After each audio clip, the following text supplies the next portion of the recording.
रहीम। अस्सलाम वालेकुम स्टूडेंट्स, उम्मीद है आप लोग खैरियत से होंगे और अपने घरों में महफूज होंगे। जैसा कि आप जानते हैं कि कोरोना वायरस इस मुल्क के अंदर फैला है, जिसने हम सबको हर सूरत हाल में बहुत बुरी तरह मुतासिर किया है, चाहे वो इम्तिहानी हवाले से हों, तालीमी हवाले से हों या कारोबारी हवाले से हों। लेकिन जिस तरह की ये फैलती गई, अब हुकूमत के पास इसके अलावा कोई चारा नहीं है कि इसका कोई ना कोई सोल्यूशन इस तरह निकाला जाए कि निज़ाम ज़िंदगी दोबारा मामूल पर किसी न किसी तरह वापस लाया जा सके। तो हर मैदान के अंदर उन्होंने कोई ना कोई इसका हल दिया है। इसी तरह तालीम के अंदर भी उन्होंने कहा है कि इस वक्त कि ऑनलाइन लर्निंग की अप्रोच अडॉप्ट की जाए। MJCC ने भी इस चीज़ को अडॉप्ट किया है। तो इस सिलसिले में हम लोग ऑनलाइन क्लासेस जूम के ऊपर करेंगे, लेकिन एक रिकॉर्डेड लेक्चर आप लोगों के लिए अवेलेबल होगा यूट्यूब के ऊपर। तो आप लोगों ने क्या करना है, इसके अंदर अपनी अटेंशन देनी है। आप सब जानते हैं कि जब आप क्लास के अंदर बैठे होते हैं तो आपकी अटेंशन गेन करना कोई मुश्किल काम नहीं होता, लेकिन जब आप अकेले बैठे हों और आपने एक चीज़ सीखनी हो तो उसके लिए आपको एक्टिव लिसनर होना पड़ेगा। जब आप एक्टिव लिसनर होंगे और एक चीज़ को सीखने की कोशिश करेंगे तो आप इसको अच्छे तरीके से सीख पाएंगे।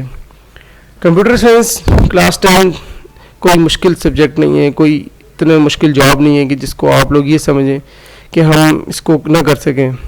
तो इसलिए आप लोगों ने करना क्या है, आप लोगों ने अपनी अटेंशन को एक्टिव रखना है। क्लास 9 के अंदर आप लोगों ने कंप्यूटर की कुछ बेसिक टर्म्स पढ़ी हैं, जिसमें फंडामेंटल्स ऑफ कंप्यूटर आप लोगों ने पढ़े। उसके अलावा आपने फंडामेंटल्स ऑफ ऑपरेटिंग सिस्टम पढ़े हैं। ऑफिस ऑटोमेशन पढ़ी आप लोगों ने, ऑफिस ऑटोमेशन, डेटा कम्युनिकेशन पढ़ी, कंप्यूटर नेटवर्क्स पढ़े, कंप्यूटर सिक्योरिटी एंड एथिक्स पढ़ी। ये सारी चीज़ें कंप्यूटर के साथ किस तरह रिलेट करती हैं, इसका आइडिया आप लोगों को बहुत अच्छी तरह से हो चुका है। अब आप लोगों ने 9th क्लास में एक चीज़ पढ़ी थी जिसको हम कहते थे सॉफ्टवेयर। अब सॉफ्टवेयर किस बीमारी का नाम है? सॉफ्टवेयर कहते हैं जी एक प्रोग्राम को, एक प्रॉब्लम आई, उसके ऊपर आपने वर्किंग की और उसका एक सोल्यूशन निकाला। फॉर एग्जांपल एक बंदे ने दो चीज़ों को कैलकुलेट करना है, प्लस करना है, एडिशन करनी। अब एडिशन करना एक प्रॉब्लम है, तो उन्होंने क्या किया, इसका एक सोल्यूशन निकाला कंप्यूटर के ऊपर कि वो दो नंबर लेता है, उनको ऐड करके आपको रिजल्ट स्क्रीन के ऊपर शो करता है। ये एक प्रॉब्लम है, ये एक प्रोग्राम है। क्लास 10 का सिलेबस आपका मोस्टली रिलेट कर रहा है प्रोग्रामिंग के साथ। प्रोग्रामिंग के लिए हम लोग ने कौन सी टेक्निक अडॉप्ट करनी है ये हम आगे जाकर सीखेंगे। स्टार्ट में हम लोगों ने जो बात ध्यान में रखनी है वो है जी, हमने एक प्रॉब्लम को किस तरह सॉल्व करना है।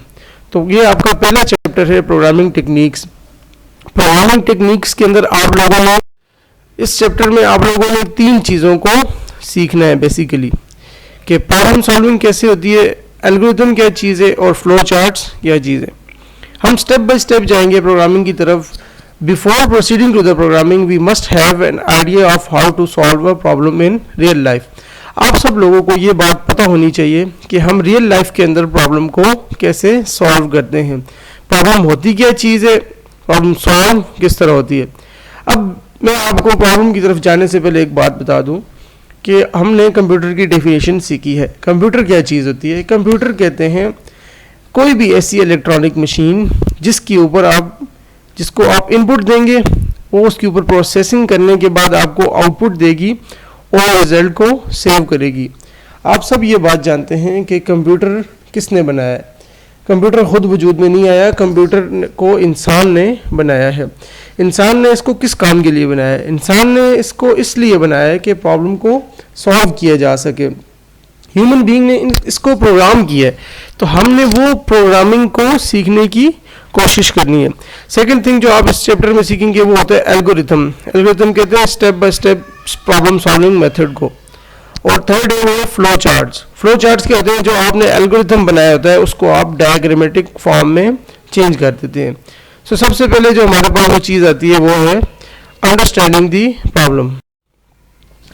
अब जो सबसे मेन काम है अंडरस्टैंडिंग दी प्रॉब्लम में वो है solving problem is the main task. जो प्रॉब्लम को सॉल्व करना है वो सबसे मेन टास्क है। इसमें क्या होता है जी, आपने प्रोग्रामर का जो मेन गोल है, जो मेन फंक्शन है वो है प्रॉब्लम को सॉल्व करना। उसके लिए उसके पास कुछ नंबर ऑफ स्टेप्स होते हैं। आप अपने जहन में एक बात लाएं कि अगर रियल लाइफ के अंदर हमारे पास कोई प्रॉब्लम आती है तो ह्यूमन उसको किस तरह सॉल्व करते हैं। मैं आपको एक एग्जांपल देता हूँ। अब देखिए, आप एक शॉप चलाते हैं, आपके पास एक कस्टमर आता है और वो आपकी चीज़ों से मुतमईन नहीं है, वो आपसे सेटिस्फाई नहीं है। अब वो आपसे सेटिस्फाई नहीं है तो ये आपके लिए एक प्रॉब्लम है। अब इसी तरह कंप्यूटर के अंदर भी डिफरेंट किस्म की प्रॉब्लम आती है। फॉर एग्जांपल, अगर मैं आपको एक प्रोग्रामिंग की एग्जांपल दूं, एक प्रोग्राम की प्रॉब्लम की, तो उसमें आपके पास आ जाती है finding average marks of student. किसी भी स्टूडेंट के एवरेज मार्क्स को कैलकुलेट करना, ये एक प्रॉब्लम है। अब इस प्रॉब्लम को क्या किया जाता है, प्रॉब्लम को पहले अपनी ज़बान के अंदर अपने जहन में इसका एक सोल्यूशन निकाला जाता है और फिर उसको कन्वर्ट कर दिया जाता है कंप्यूटर के लिए अंडरस्टैंडेबल फॉर्म में। हम सब जानते हैं कि कंप्यूटर को प्रोग्रामिंग लैंग्वेज ही समझ आती है, कंप्यूटर इंसान की ज़बान को समझ नहीं सकता। तो इसलिए हमने प्रॉब्लम का एक सोल्यूशन निकालना है स्टेप बाय स्टेप, और फिर उसको हमने क्या करना है, उसको हमने चेंज कर देना है प्रोग्रामिंग लैंग्वेज के अंदर।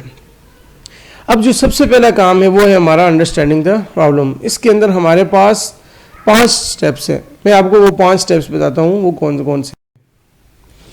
ये हैं जी, ये 5 स्टेप्स आपको नज़र आ रहे हैं स्क्रीन के ऊपर भी, कि जो 5 स्टेप्स हैं, that is defining the problem, analysing the problem, planning the solution of problem, candidate solutions of problem, select the best solution. और जो लास्ट टर्म्स ये मैं आपको इसके बाद एक्सप्लेन कर देता हूँ। अब आप लोगों के जहन में अगर एक बात आए तो अगर हमारे पास कोई भी प्रॉब्लम आती है तो हम सबसे पहले उसको क्या करते हैं, डिफाइन करते हैं। सो डिफाइनिंग द प्रॉब्लम में क्या चीज़ आती है, जो सबसे इंपॉर्टेंट चीज़ है डिफाइनिंग द प्रॉब्लम में, कि सबसे पहली स्टेज के ऊपर प्रॉब्लम को एक कागज़ के ऊपर डिफाइन कर देना कि मेरे पास ये प्रॉब्लम आ रही है। ये बहुत इंपॉर्टेंट है, क्योंकि अगर प्रोग्रामर किसी सोल्यूशन के ऊपर वर्किंग स्टार्ट करेगा तो पहले उसको प्रॉब्लम पता होनी चाहिए। वो क्या करेगा, वो सोल्यूशन डिफाइन करने से पहले प्रॉब्लम को रीड करेगा और समझेगा कि ये प्रॉब्लम मुझे क्या कह रही है। फिर वो ये चीज़ देखेगा कि इस प्रॉब्लम ने मुझे करने का क्या क्या है। अगर मैं आपको इसके एग्जांपल के साथ रिलेट करूं, तो एग्जांपल में मैंने आप लोगों को कहा था कि आपका कस्टमर आपसे सेटिस्फाई नहीं है। अब ये स्टेटमेंट लिखी होगी तो इस स्टेटमेंट को देखकर प्रोग्रामर को ये जो प्रॉब्लम सॉल्व करने वाला है उसको ये बात नज़र आएगी कि कस्टमर ने कोई चीज़ ली, कोई प्रोडक्ट परचेज़ की और वो अब आपकी प्रोडक्ट से सेटिस्फाई नहीं है। अब जब आप स्टेटमेंट को इस तरह लिख लेंगे, a person is unhappy with the product after obtaining services from a company, तो ये आपने प्रॉब्लम को डिफाइन कर दिया। या मैंने आपको सेकंड एग्जांपल दी थी कि finding average marks of student, तो ये स्टेटमेंट लिख देना finding average marks of student, ये प्रॉब्लम को डिफाइन करना हो गया। अब उस स्टेटमेंट को देख के प्रोग्रामर को क्लियरली समझ आएगा कि हमने क्या करना है, हमने स्टूडेंट्स के एवरेज मार्क्स कैलकुलेट करने हैं या कैलकुलेटिंग परसेंटेज ऑफ स्टूडेंट। तो उस फाइंडिंग परसेंटेज ऑफ स्टूडेंट जब आप लिख देंगे तो उसका मतलब ये होगा कि उस प्रोग्रामर ने अपने प्रोग्राम के अंदर, अपने सॉफ्टवेयर के अंदर क्या चीज़ करनी है, उसने प्रॉब्लम को सॉल्व करने के लिए उसे पता होगा कि मैंने परसेंटेज एंड रिजल्ट मेरा होना चाहिए। सो आपके पास डिफाइनिंग द प्रॉब्लम में 3 चीज़ें आ जाती हैं। प्रॉब्लम को इनिशियल स्टेज पे डिफाइन करना इसलिए इंपॉर्टेंट है ताकि प्रोग्रामर को एक आइडिया हो जाए। फिर प्रॉब्लम को अंडरस्टैंड करना बहुत इंपॉर्टेंट है, क्योंकि जब तक प्रॉब्लम मसला समझ नहीं आएगा तो आप उसके हल की तरफ नहीं जा सकते। फिर इसके कुछ प्रॉपर स्टेप्स हैं प्रॉब्लम को डिफाइन करने के, कि आपने क्या करना है, केयरफुली रीड द प्रॉब्लम को केयरफुली रीड करें कि उसके अंदर प्रॉब्लम आपको क्या कह रही है, करना क्या है।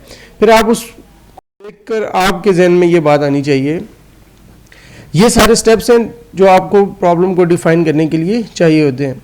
तो मैंने आपको ये बात ऑलरेडी एक्सप्लेन कर दी है कि आपने प्रॉब्लम को रीड करना है कि प्रॉब्लम कहती क्या है, करना क्या है, और फिर आपको उस प्रॉब्लम स्टेटमेंट को रीड करने के बाद कौन सी बात आपके जहन में आ रही है कि मैंने किस चीज़ को हल करना है।